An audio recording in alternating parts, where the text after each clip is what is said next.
Moi je m'appelle Pierre, donc je suis à la retraite depuis maintenant 8 ans et j'étais maraîcher, donc ici à Martres, où je suis né d'ailleurs.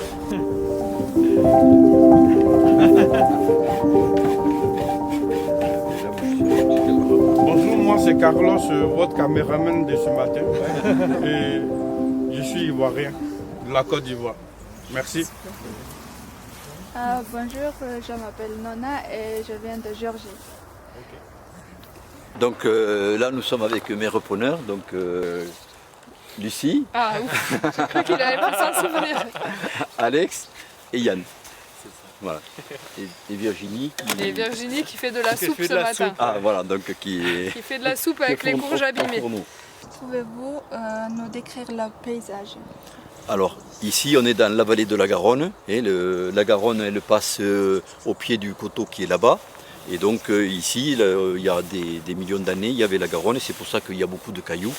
Et puis par contre c'est une bonne terre parce que c'est une terre assez légère. Toute la vallée de la Garonne, il y avait des maraîchers. Il y en avait à Saint-Gaudens, il y en avait à Saint-Martory, à Martres, Casères, Carbone.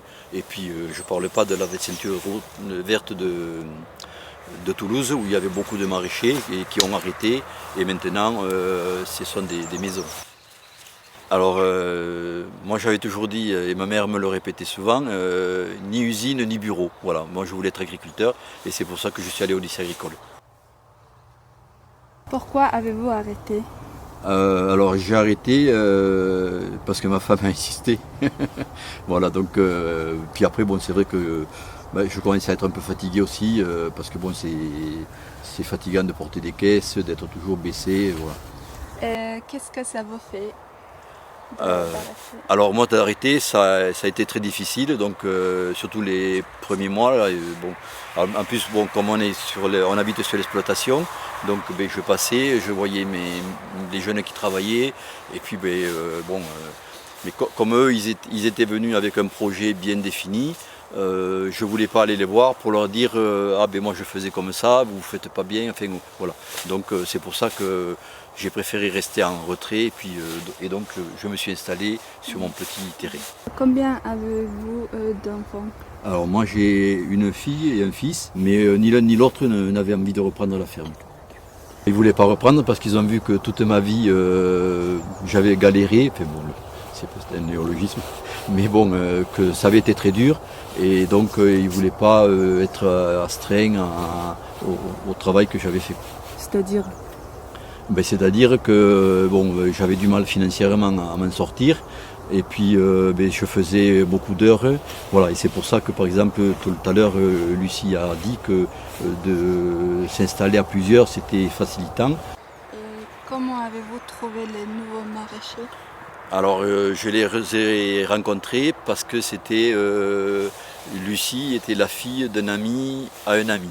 Voilà, donc du coup on a été en relation comme ça. Si j'avais pas trouvé Lucie et sa petite tribu, c'est des voisins qui auraient repris les terres, qui seraient partis à l'agrandissement. Et ça vous aurait plu? Non. C'est-à-dire? Moi je voulais que ça reste une ferme parce que je m'étais débrouillé pour l'agrandir mais pas trop.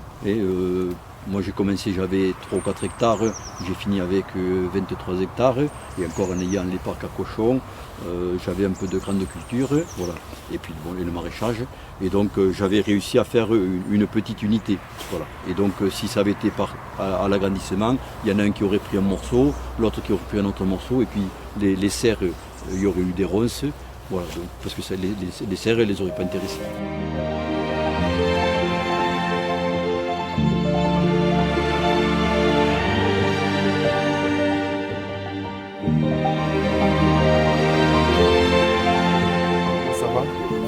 Ça va plutôt pas mal aujourd'hui. Ok. Ça va plutôt bien. Et moi, c'est Amara, je suis de la Côte d'Ivoire et je suis là pour vous poser des questions. Pouvez-vous vous présenter? Alors moi, je m'appelle Lucie. J'ai 37 ans. Et je travaille ici à la ferme du Maté depuis 8 ans. Et quel était votre métier? Avant, j'étais chercheuse à l'INRA. Je travaillais sur des petits insectes qui ont un intérêt pour l'agriculture. Pourquoi les jeunes ont du mal à s'installer? Alors, moi je dirais que il y a quand même un problème d'accès au foncier, même si nous on l'a pas rencontré. Après, il y a vraiment un problème de financement aussi. Nous, c'était un projet qui n'était pas très cher au départ, quoi. Enfin, on n'a pas investi beaucoup d'argent. Mais malgré tout, la banque elle n'a pas voulu nous prêter la totalité de ce qu'on a demandé. Au dernier moment, ils nous ont prêté, on avait demandé 80 000 € et ils nous en ont prêté que 40. Ben, on espère qu'il y en a d'autres qui vont s'installer. Alors comme nous, en groupe, on pense que quand même c'est l'idéal parce que nous, ça nous permet de se relayer, de prendre des vacances, d'avoir une vie un peu plus, on va dire, classique, quoi, entre guillemets, où on peut aussi faire autre chose que la ferme. Et à qui appartiennent ces terres? La ferme, elle fait 20 hectares et sur ces 20 hectares, on a 25 propriétaires différents. Moi, je vois. Donc c'est des petits morceaux de terre qu'on loue à des gens différents. Alors ici particulièrement, on est chez qui, Pierre? Chez ta cousine là, non? Oui. Ou chez Madame Abadi. Voilà, on est chez Madame Abadi là. Mais il y a comme ça plein de petites parcelles et on paye à chacun un loyer par chaque année, quoi. Ça fait comme si on avait un grand terrain, sauf qu'on la loue à plusieurs personnes. Et c'est comme ça parce que ça n'a pas été remembré. Ce qu'on appelle remembré, c'est qu'on a supprimé toutes les petites parcelles pour en faire des grosses et on a attribué à chacun une plus grande surface. Et ici, cet îlot là où on est, il n'a pas été remembré, donc c'est resté des petites parcelles cadastrales. Et pourquoi vous ne vivez pas ici? Sur la ferme? Oui. Eh bien parce qu'il n'y a pas de logement, c'est une ferme où il y a pas... Enfin, il y a un logement, mais dedans il y a Pierre. Donc on n'allait pas...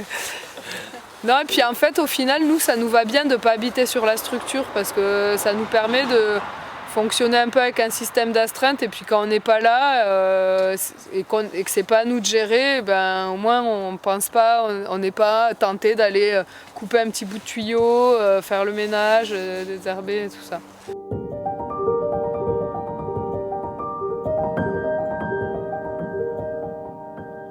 Ça vous inquiète de voir de plus en plus de grosses exploitations, de moins en moins de petits paysans?